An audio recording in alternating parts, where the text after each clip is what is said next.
immediately to a land agent and bought a big plot of land and called a building contractor and told him that I need a big mosque proposal plan on this land, and agreed on starting the project immediately. He returned back home.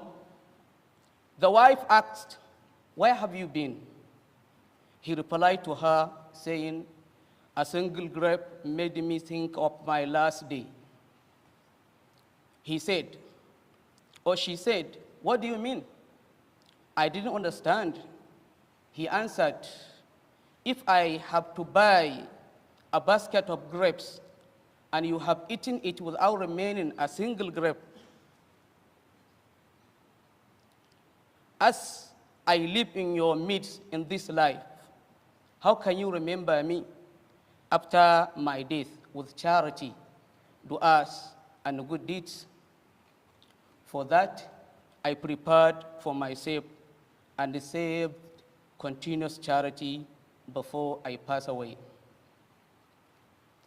It was narrated that the mosque was built by him. It is now over 400 years old and still earning the reward of what he invested for himself wisely, because of the lesson he learned from the single grape. Where are the Muslims who have learned from this story? Who learned from this businessman? Where is he who prepares for his hereafter a continuous charity that benefits him after his death?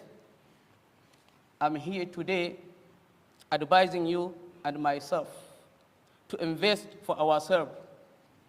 O Muslim brother, do whatever you can do now as long as you are still living before your death. And do not wait for anyone to give out charity for you or on behalf of you, because everyone will forget you after you have passed away, sooner or later than few months. Be aware that the money you have suffered for in gathering will be inherited and shared by your heirs. They may even fight each other for it after some days of your death. Your wife that you sacrificed a lot for, the one you cut off your kin and relation because of her, will be married by someone after you. Maybe they will even stay in the house you built with your own money.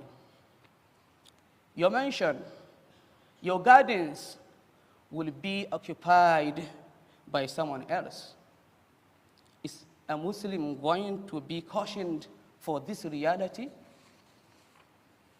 This is the reality which Sayyidina Ali bin Abi Talib, may Allah have mercy on him, reminded us about when he entered a graveyard with his companions after the dua to the dead people. He then looked at the graves carefully, saying to them, "O the resident of these graves, your belongings have been shared, and your houses have been occupied by others, and your wives have been indeed married by other people. This is the report we have for you. Can you report for us what you have already obtained there with you?" He then kept mum for a while, then turned to his companions and said, "By Allah, if they are able to answer, they will surely say, verily, the best provision is a piety, taqwa. He continues saying, I don't see pleasure in acquiring money, but the pious is indeed the happiest person. The fear of Allah is the best provision, and from Allah there are more for pious ones. O servant of Allah, are we taking note, please? Is there anyone who would like this wise businessman who has learned from the basket of grapes? He then quickly worked for his life after death.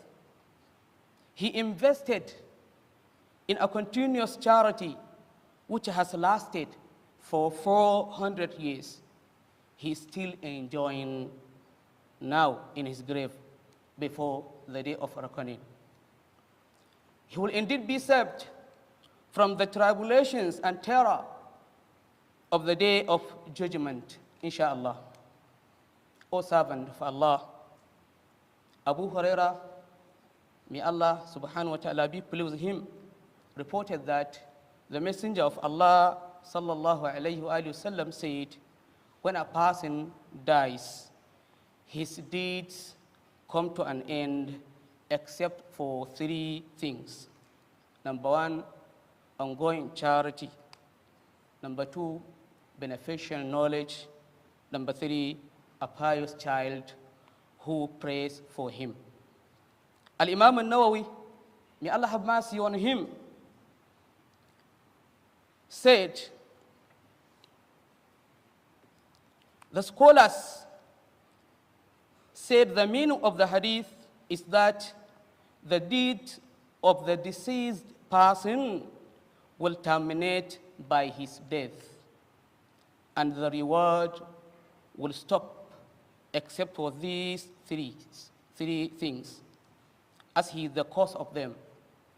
The son exists through him, also the knowledge that he taught, or a book that he published, and also the ceaseless charity, such as waqf, which is Islamic fund and the foundation. May Allah subhanahu wa ta'ala accept our act of worship, and may He forgive our shortcomings. Wassalamu alaikum wa rahmatullahi wa barakatuh.